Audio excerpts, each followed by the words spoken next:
pile number 2, this is your reading. This is your card and crystal, the Mystic, and this is about what you are here to heal and what is blocking you.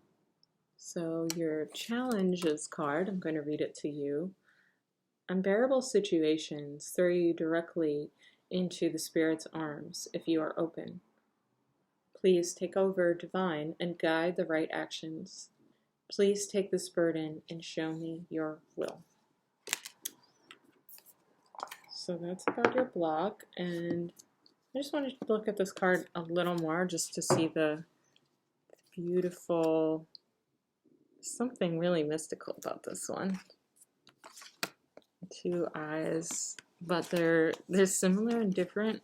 Sort of like, it kind of makes you think of like a child's eyes and the adult's eyes, or human's eyes and animal's eyes. So it's like you and your familiar, you and your inner child.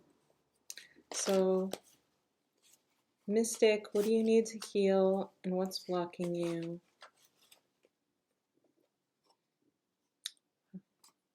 Of course, you get this card, the Magician. That just pops out right away. What do you need to heal and what's blocking you?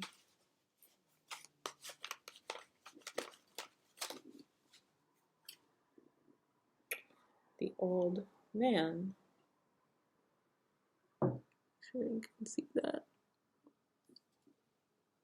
You can see their feet, actually, and animal and human footprints. And we have this idea of familiars. Oh, weird, this deck was, or this card was upside down. I'm just going to shuffle it back in.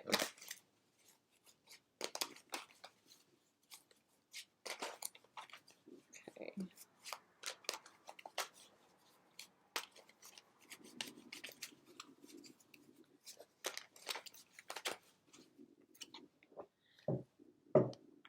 Morning. 3 of Swords. Okay, so looking at this, the Magician, this is about alchemy, obviously, and this is about merging of all the elements. This is the one card in the tarot deck. This is about the beginning of the journey of spiritual awakening. The Fool starts out on their quest, and the first figure they meet is the Magician. The Fool starts out innocent and sort of fresh, wide-eyed to the world, and the Magician has seen much. And you can see even the eyes floating above the head, almost like a giant tree growing out of the old man's head. And there are many little eyes out into the stars. The ability to channel and to connect with nature. And then we have here the feet. It's upside down, but yeah, so in this deck, stones are actually pentacles. So this is about earthly energy. King is like, this is the kind of epitome of this energy. Pentacles are often related with money, but it could also be magic. So this is about someone who is patient and responsible. You can see he's of the earth. He walks with the other beings. He's not in a hurry to get ahead. He's in step. And reversed might mean that you're having a sense of impatience here, a sense that your path is not leading you where you want it to go. So it's almost like you feeling like you're taking a step back. And I think that makes more sense as we look at this last card, the 3 of Swords. So we have sorrow and separation. And there's like a wound here. It looks like it's shedding a tear, or it could be a oozing wound, like an infection. The I Ching there is interesting too, because it shows just like the kind of stack, like the odds are stacked against you. So that's the feeling you've been having. And let's look again at your what's blocking you. Challenges. So unbearable situations throw you directly into the arms of spirit. If you are open, please take over divine and guide the right actions. Please take this burden and show me your will. So there's a movie I love dearly, and it's called Kiki's Delivery Service, and it might be a little kids movie, so please don't mock me, but it's Studio Ghibli, and it's beautiful. And one of the arcs of the story, or the main arc of the story, is a girl who's a witch, and she is exploring her magic, and sort of like the fool starting out on the journey, she encounters all these new wonders and things she can do, and then she tries to make her way in the world, and she finds there are some setbacks. She does find help and support, but she kind of starts to feel like left behind by, or even like she's lost something of herself. Like she tried so much to belong, and she cast aside something that was essential in her. And sometimes we can feel this when we lose someone. It's like we lose a loved one, or an end of a relationship, or even like a disfigurement or injury, a change of job, being forced to move. These things can bring about a sense of like an identity crisis. So it's like you've lost, the feeling is that you've lost something that you can't reclaim.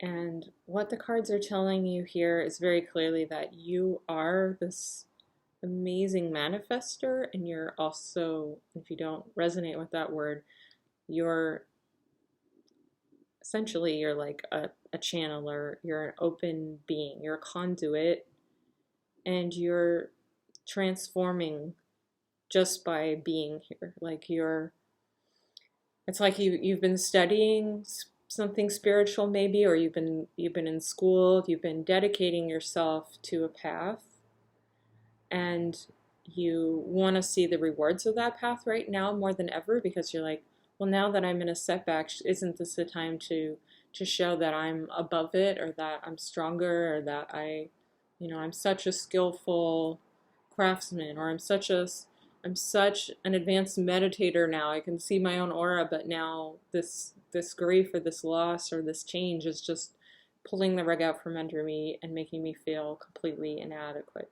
So if any of this resonates for you, like whatever is challenging you and whatever is making you feel stuck and set back, this is about what is being thrown into your path is a challenge for you to just be more open. Like, in a sense, like what cracks you open is what awakens you even more fully to who you are. So if you can not completely disassociate, if you can be in your feelings, and you need a safe container for that. So finding community, support groups, therapy, art therapy, nature, dance, music, something that helps you contain this, and it helps you be embodied and helps you remember the beautiful gift of being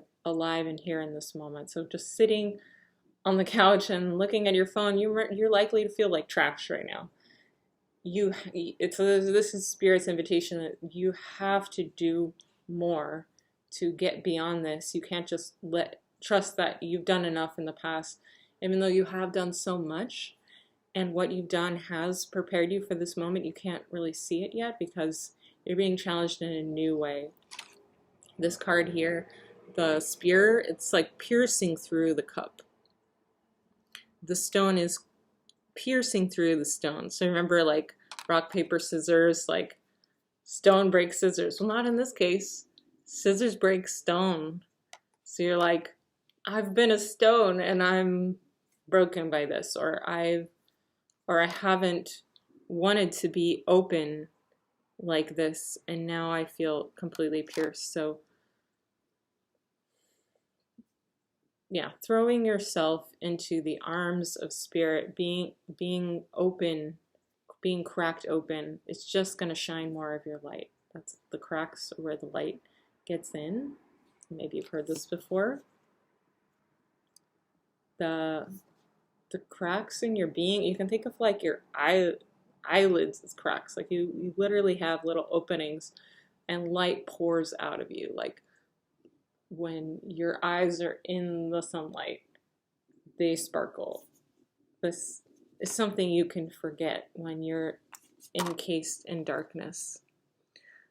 Trust that the light is inside of you, that it's guiding you in the right direction. You might need to really live from your heart at this time, and remember that pearls are formed from grit. So please keep working with spirit, keep working on the path, and ask for teachings, ask for guidance, and ask for a way for this burden to be lifted. You might resonate with prayer, and if you don't, then I really think about crystals, like something lending you that energy, like tapping into the earth's core, doing a meditation where you can feel the energy of the earth, playing a drum so you can feel that resonance, something that's putting you in a vibrational state. And you'll start to remember that you're just so much more than you're seeing at the moment, and you're beyond unlimited, and you have a lot to offer this world, and your magic is not lost. It's safely contained in you. And maybe you've been containing it too much. Maybe you need to let it pour out of you right now, and trust the ways that it wants to do that. I wish you all the best on your journey, and so much love and compassion and warmth from my own heart. And I hope this reading guides you to your next healing. Be well.